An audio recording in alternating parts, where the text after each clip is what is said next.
दिल्ली सरकार के पहले बजट को लेकर तैयारियां शुरू हो गई हैं।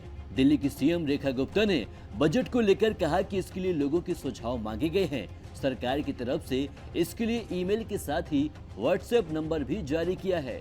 सीएम ने कहा कि 24 से 26 मार्च के बीच दिल्ली का बजट पेश किया जाएगा। सीएम रेखा गुप्ता ने आगे कहा कि 5 मार्च को महिला संगठनों से शिक्षा जगत 6 व्यक्तियों के उद्यमियों के सुझाव लिए जाएंगे। मुख्यमंत्री ने कहा कि अगले कुछ दिनों में ही सभी विधायक और मंत्री जनता के बीच जाकर उनके सुझाव लेंगे। उन्होंने कहा कि हम सबका ये प्रयास होगा कि दिल्ली का ये बजट जनता का बजट हो। उन्होंने कहा कि दिल्ली में विकास का एक नया अध्याय लिखा जाएगा। सीएम ने कहा कि हमने जितने भी संकल्प लिए हैं एक एक करके सभी पूरे किए जाएंगे।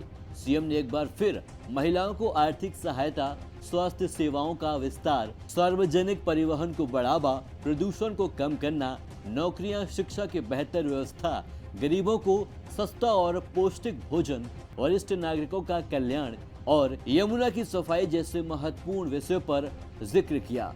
उन्होंने कहा कि सभी अधिकारियों को निर्देश दिए गए हैं कि जनता के सुझावों को बजट में शामिल किया जाए।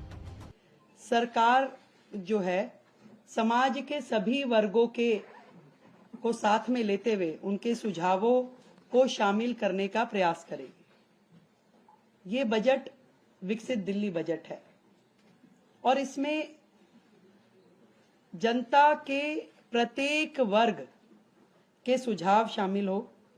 इस संकल्प पत्र में जो फोकस के क्षेत्रों में हमने महिलाओं को आर्थिक सहायता, स्वास्थ्य सेवा का विस्तार, सार्वजनिक परिवहन को बढ़ावा, प्रदूषण को कम करना, नौकरियां, शिक्षा की बेहतर व्यवस्था, गरीबों को सस्ती पौष्टिक भोजन, वरिष्ठ नागरिकों का कल्याण, यमुना नदी की सफाई, कल्याणकारी योजनाओं को जारी रखना जैसे महत्वपूर्ण विषय हमारे संकल्प पत्र में शामिल थे। Subscribe now and press the bell icon. Never miss an update.